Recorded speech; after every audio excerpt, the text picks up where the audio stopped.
So, well, hey, I'm back with another vlog. Part of me wants to say I haven't seen you for ages, but I don't get to see you. That's not how the internet works. But it's really cool to be able to be talking to you again. What's the order of the day for this vlog?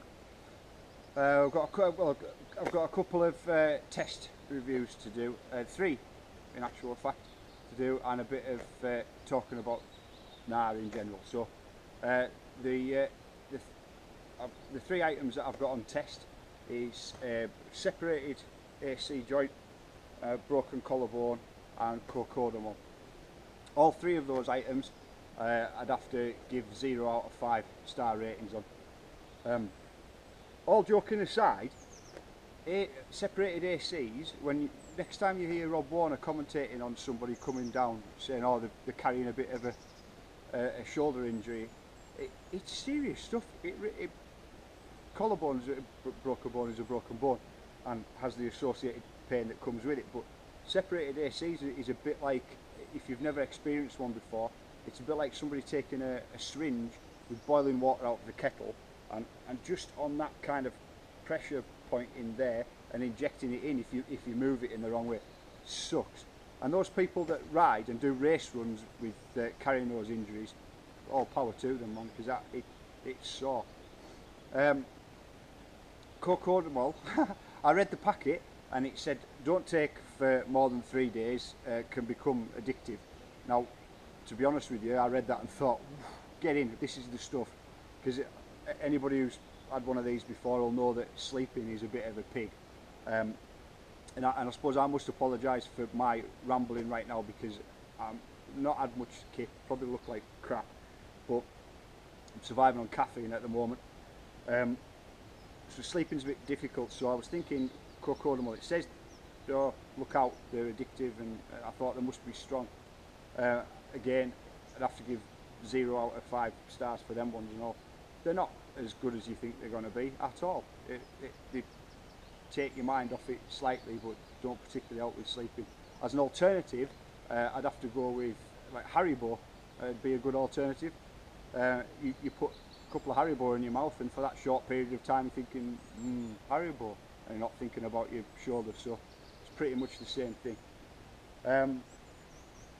So yeah, bit of an injury, it'll all be sorted out. Back driving again now. I've had to put it back in its sling at the moment because it's just been walking up and down, it's got a little bit tired, but generally I can take it out and move about. So on to the ideas about what's going on at the moment with the bike park. What I've done is, obviously the week prior to doing this, I tipped the digger over donkey. So that was a bit of a poor move, and it was a kick squarely in the wallet. But you know, these things happen. So I got that sorted out. Then injured myself. If anybody's wondering how, I was having a bit of a ride out, and I managed to pick the crappiest line, the obvious line that nobody else was hitting. Up here, I'm thinking, let's be going for the new line here. The reason that nobody else was hitting that line is because there was a big hole in it, just stopped my front wheel dead and over the bars. So the Sam Hill, Aaron Gwynn of line choices, I am not. But hey, you live and learn. It's part of mountain biking. Mountain biking is it comes with clear and apparent dangers, so you just live with it. So what I'm doing is, because I'm back, I'm like 10 days in now, and because I'm back driving again, I've got a bit of movement again. And I'm also, I've been set behind a little bit, and it is going to affect the opening date of the park. But I have plan B, C, D and E to amalgamate together and put a new version, which I'm in the process of today. That's one of the reasons that I'm here. But what I'm doing is, next week I'm bringing in the big machine. I'm taking the hit and renting it in, because there's 2 reasons behind that. If you get behind, which I am a little bit at the moment, the big machine comes in and it really does move stuff out of the way, and it gets job done fast.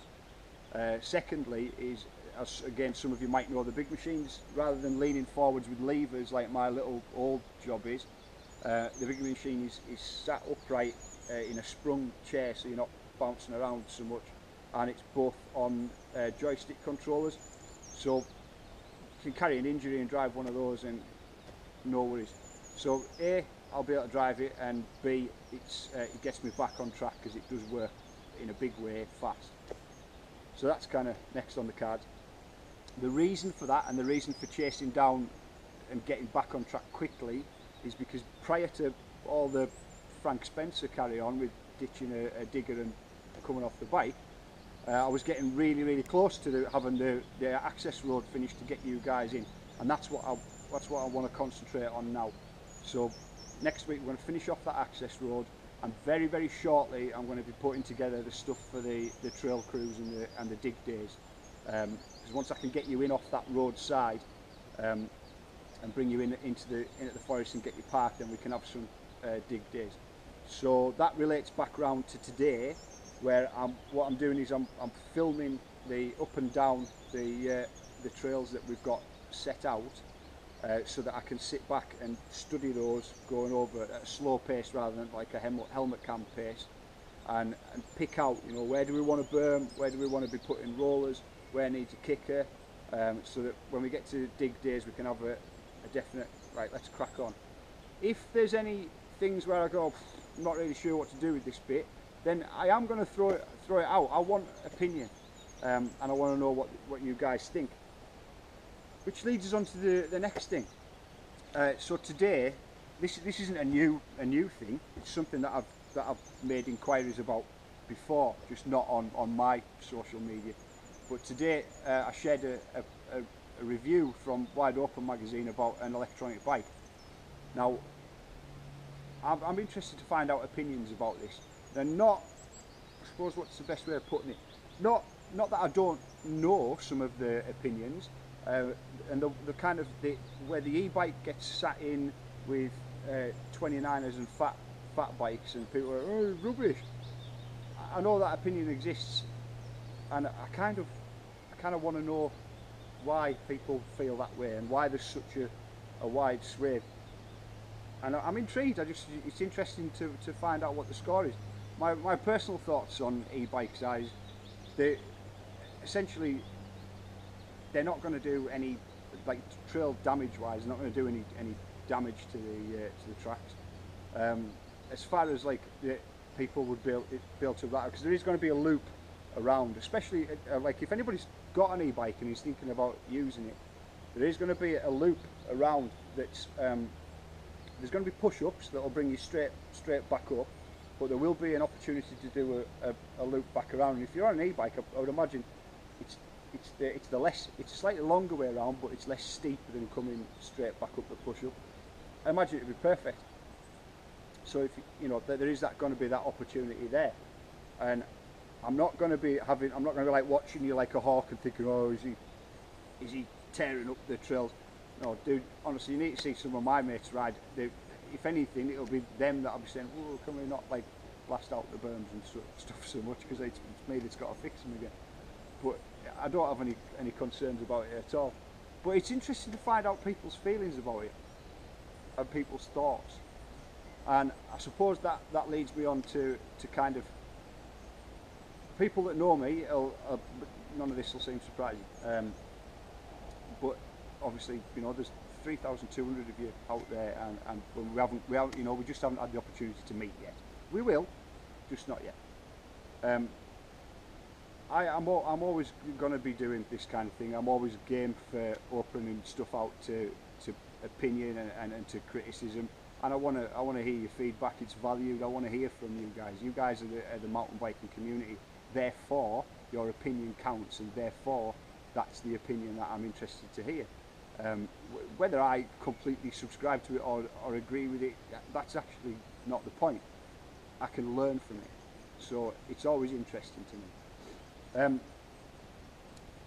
But you know, this is the way things are going to be with GNAR Bike Park. This is the reason that we exist. This is kind of our style. You know, there's to be fair, there's a lot that that is quite liberating, and there's not a lot to fear. I'm not set up by one of the large industry companies who are like ultimately pulling the strings and saying, well, you can say this and you can't say that. It's quite free and easy in that respect.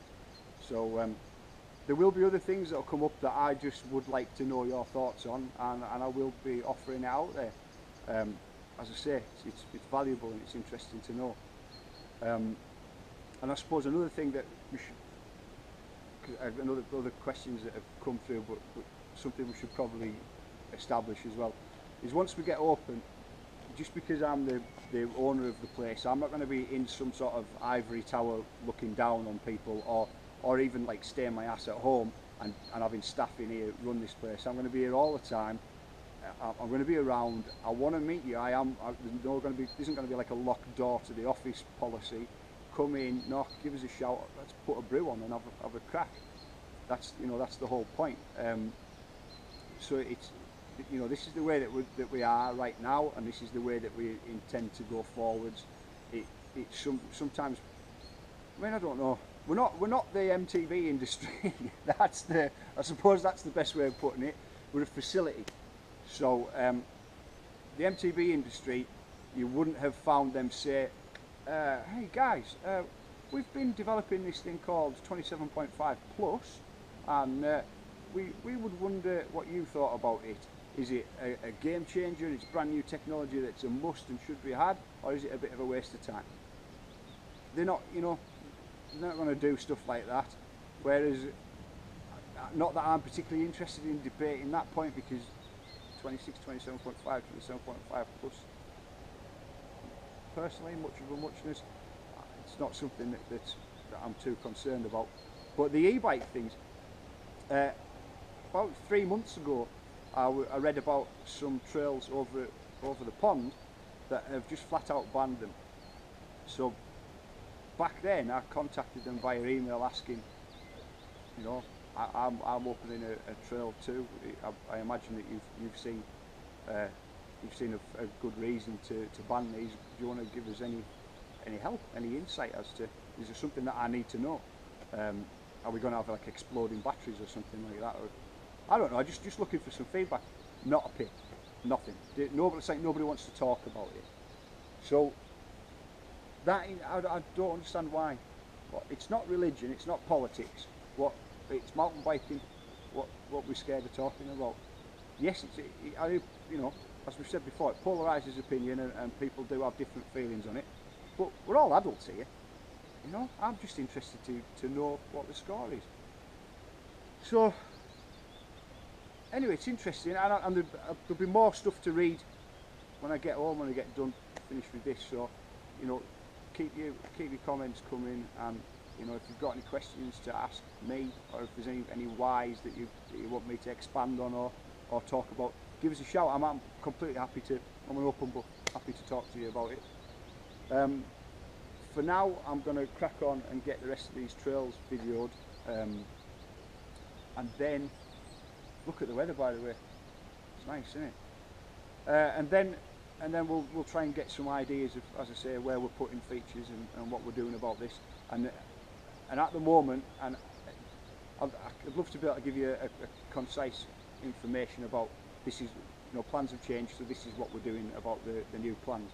But in all honesty, hand on heart, some of the finer details of that are still being sorted out. What I'm especially keen to do is to make sure that we have the doors open in some format, even if it's just for weekends, but have the doors open in some way to get you riding while the weather's like this. Because although we are a year-round facility, and you are still going to be able to ride here in the wet and the winter months, it'd be a real shame to miss this kind of weather, wouldn't it? I mean, nobody wants to miss this kind of weather, so that's a priority for me, getting that done. I'll keep you updated on the, I'll keep you updated on the trail crew stuff, and let you know via Facebook what the score is with that and when it's happening. And once I get the finer details panned out of this and get it all organised, then I'll do a proper update on what we're doing and what plans have changed, how they've changed, and how the business is adapting to that, and what we're doing to move forward. All I can say to you now is the absolute focus is making sure that we get these doors open as soon as possible. So I'm going to crack on and we'll see what we can do. But it's been great to do another one of these vlogs. I know it's only been like 10 days. Well, no, actually, because there was the whole digger thing that I was busy sorting out. It's actually been a couple of weeks, hasn't it, in fairness? So I know it's been a little while since I've had a chance to have the crack. It'd be great if this could be a two-way thing, and it will be. You know, once I get you guys up here, then it will be. We'll be able to chat to each other. So cool, keep rocking, and I'm going to crack on.